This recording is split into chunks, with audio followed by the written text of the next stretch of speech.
ஆச்சி மசாலா. எந்த சமையலும் ருசி தேடும் ரகசியம் 20 ரூபாய். லயன் சாக்லேட்ஸ்ல பாதாம், டேட்ஸ், சாக்லேட் மூணும் இருக்கு. ருசிக்கு சாக்லேட், அயன் சத்துக்கு டேட்ஸ், புரோட்டீனுக்கு பாதாம். தாத்தா ரொம்ப டெலிஷியஸா இருக்கு. Lion choco dates. முன்னாள் ஜனாதிபதி ராம்நாத் கோவிந்தின் சுயசரிதை புத்தகத்தை டெல்லியில் பிரதமர் மோடி வெளியிட்டார். देवियों सज्जनों, अब मैं माननीय प्रधानमंत्री जी से विनम्र अनुरोध करती हूं कि कृपया अपने कर कमलों द्वारा श्री रामनाथ कोविंद जी की आत्मकथा the Triumph of the Indian Republic, my life my struggles का विमोचन करें.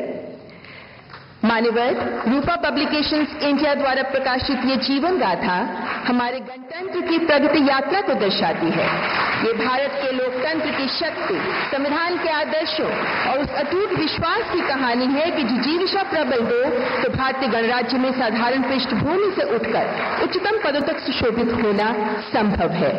अगले माह ये पुस्तक हिंदी में भी उपलब्ध होगी, जिसका टाइटल रहेगा भारतीय गणतंत्र की विजय गाथा, मेरा जीवन मेरा संघर्ष. நிகழ்ச்சியில் பிரதமர் மோடி உரையாற்றும் போது ராம்நாத் கோவிந்தின் சுயசரிதை புத்தகம் இந்திய ஜனநாயகத்தின் பாரம்பரிய அடையாளமாக மாறும் என கூறினார். இளைய தலைமுறையினர் இந்த புத்தகத்திலிருந்து கற்றுக்கொள்ள வேண்டிய விஷயங்கள் நிறைய இருக்கின்றன. இது ரீல்ஸ் காலம். சோசியல் மீடியா பிரபலங்கள் இளைஞர்களை வேறு திசையில் ஈர்க்கக்கூடும். குறுக்கு வழியில் செல்ல நினைப்பவர்கள் ரயில் நிலையங்களில் எழுதப்பட்டிருக்கும் இந்த வாசகத்தை நினைவில் கொள்ளுங்கள். குறுக்கு வழிகள் உங்கள் வாழ்வை குறுக்கிவிடும். இளைஞர்கள் தங்களுக்கு பிடித்தமானவர்களின் சுயசரிதையை படியுங்கள். மற்றவர்களின் போராட்டங்களிலிருந்து பாடம் கற்றுக்கொள்ள வேண்டும். ஜனாதிபதி பதவிக்காலம் முடிந்த பின்னரும் ராம்நாத் கோவிந்த் ஓய்வு எடுக்கவில்லை. இந்திய ஜனநாயகத்தில் புதிய